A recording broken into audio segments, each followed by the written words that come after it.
This is how Azza started the lesson. Left to right, weak, poor strikes, no consistency. And this is how he left the lesson. There we go. Yeah, that was better. That one was better.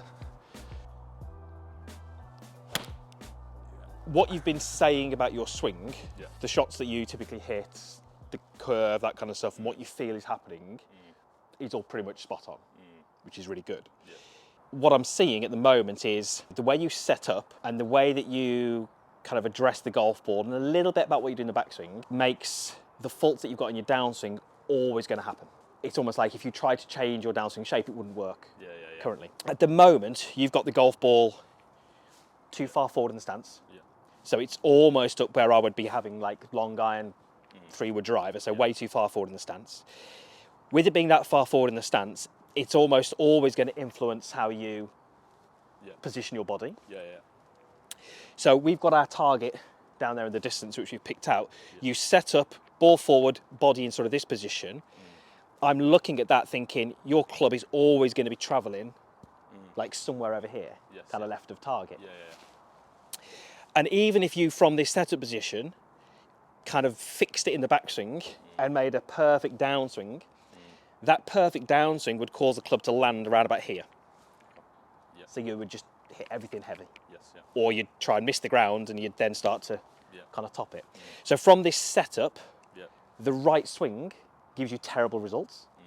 The quote unquote wrong swings gives you at least something that's kind of doable. So the more that you set up here, the more that you're always going to be making that sort of poorer sort of downswing shape.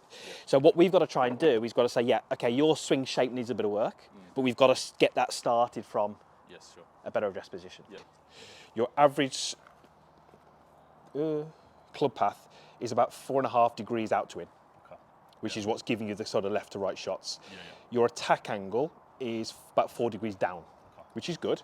Our main job is to try and tidy this club path up, which will give you a better control over the curve, and it will also give you a lot better quality of strike because your distance is averaging 133.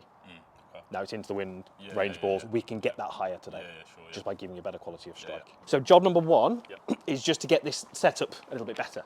So if you just want to get yourself on the mat around the golf ball, so you've got 7-iron?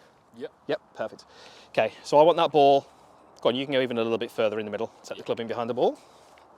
Okay, I want you to feel with your knees and your hips that if you try and find a 50-50 balance point, try not to move your shoulders, but move a little bit more weight onto your lead side with your hips and your, perfect, good. And then a little bit more tilt through here. The more that you go ball back, and the more that you go weight forwards, hands forwards, the more you're building in draw. The more that you go hands back, ball forward, the more you're building in fade. There's a lot that can happen in the swing, but that's kind of what you're building in. So I would want you to feel a little bit more weight forward with the midsection. Ball is going to feel a little bit further back. Hands are going to feel a little bit further forward. And then you're going to feel like you just make sure you don't follow that weight with your upper body. Would you say you follow the hips? Would you follow the hips first? In. As you transitioning down? Well, one of the things that you do is, if we said you're setting up here, at impact, I would want your hips around about 6 inches further forward from where you're at setup. One of the things that you do in your backswing is as you swing back, you slide the hips that way. So suddenly, if you go setup again, at setup, your hips are 6 inches away from where they need to be at impact. When you make your backswing, you're sliding that way, so you've now got to go 10, 12 inches. So you said to me you felt like you weren't getting onto your left side. You're actually shifting enough forwards on the way down, you're just giving yourself too far to go. So I would be shifting on the way down, I would be shifting 6 inches. You're going slide, shift 6 inches, but that's only just back to where you started. So we've got to go, get this setup right. We've got to keep the hips more forward, which we'll do. And we've got to get the club shallow in. Okay? Don't worry about those. Literally just hit me some shots from this setup position. How did that feel? Yeah, different. Felt like a very draw boss feel for me. Okay, so think of it this way. I said, the more the hands are back and the ball is forward, I said you're building in fade. Your average club path was nearly 5 degrees out to in. Then I said, ball further back, hands further forward, weight further forward, build in draw. Okay, yeah. You set up like that. Yeah. You hit one shot, your path was 2 degrees into out. Just give me another 3 or 4 just so you're getting a bit more sort of comfortable with that. Yeah.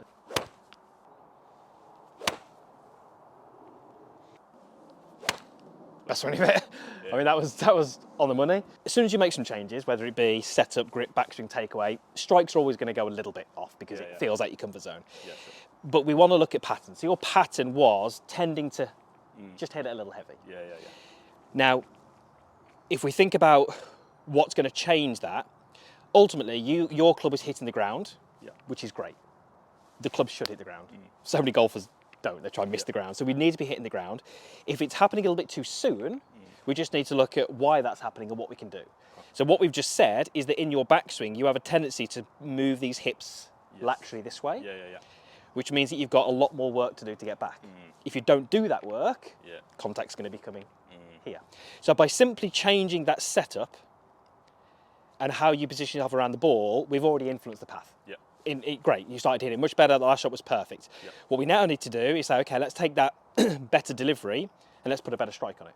So now we're going to kind of go, what can we do to keep these hips a little bit more centered? Which will allow you then to still make your laterals move, but actually get more in front of it. Follow me down this way, try and find a wall. So we're going to do, probably can't put your club across your shoulders because the wall's going to be in the way. I want you to go left foot against the wall. That's going to go top of thigh, and you're going to set up. Straight away, you drop it. I want you to feel from here as if your lead shoulder is going to move over your right thigh, but keep that in place. So that would look more like this. And because I'm rotating my legs, you'll see that ball will actually sort of almost like roll a little bit. So just put your left foot against the side of the wall. Okay, and that will have to go probably just there. Hands across your shoulders. Okay, get yourself into golf posture, exactly what you'd be for a 7-iron. And you're going to feel like you make a full backswing and get your left shoulder to feel like it hits my finger. There we go. The key for you, if you do that again, is because you're winding this up correctly, you're getting good, kind of, you'll see it on camera, you're getting good angle through here. It's really easy to think about not shifting and actually sort of get too much. You still want to be kind of winding up into that trail side, but you're feeling like as you're turning this behind the ball, you're almost pushing your hips sort of forwards. And this right knee, would that just go it's going to almost dead straight? Yeah, but do you feel that? Would there still be a bit of bend in that? Depends how much you turn your hips. Okay. So if you did half a backswing, it's going to have some flex. Okay. If you tried to go further, you're going to feel it goes a little bit straighter. I want you to focus on turning this over this thigh. Okay. As you do that, I'm just going to stand behind you and I'm just going to make sure these aren't sort of sliding too much that way. So before you hit one, just make me a backswing. Okay, hold that there. There you go. Okay. So it's going to feel like. Okay. Now from here, still feel like you shift these. Okay. When you hit one in a minute, you're nowhere near me. Don't worry about where I am. Okay, you will not hit me, so don't worry. Okay. So you can go pretty much full speed if you want. There you go. Right, that's me done. That's you done. There you go. So your path was 3 degrees out to the right. So we kept that, but then we just landed the club in the right place. There you go. Boom. We've done a fair bit of work on, obviously, swing shape. Your tendency is just to still land it a little heavy. I don't want you to think anything else because we've already got 101 things in there. This is more of an external focus. Now, the fact that it's around the ball, it's going to have an effect. All I want you to do is basically hit a couple of shots, miss that board. Just clipped it. Fractionally. It wasn't bad, it was just. Better? Better? Not perfect, but better.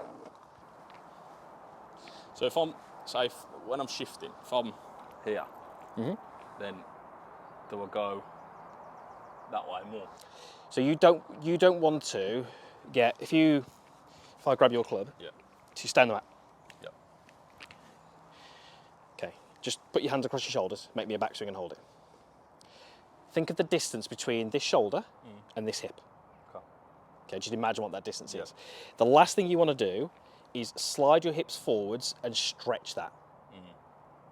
Because what you've done is you've sort of created this poor position. So if you go to the top of the backswing and hold it, you want to feel as if you're shifting your hips forwards this way, and then as you pivot, now you're stretching that. So what I mean by that is there's a distance between my left shoulder and my hip. Yeah. The last thing I want to do is get to the top and then have this, because that pops this up, shifts me back. You almost need to feel as if you're going forward and down this way, then you stretch that. There we go, that's it, there we go. So you feel that kind of almost like push through the left. Yeah, left there we go. shoulder into the ground. Correct, there you go. Yeah. And then you can push up. But that's what I feel like I'm missing. Yeah. If you stretch it too early, you end up going. And do you know what? It's amazing how many golfers you can shift 10 inches forward with the hips and have your weight back.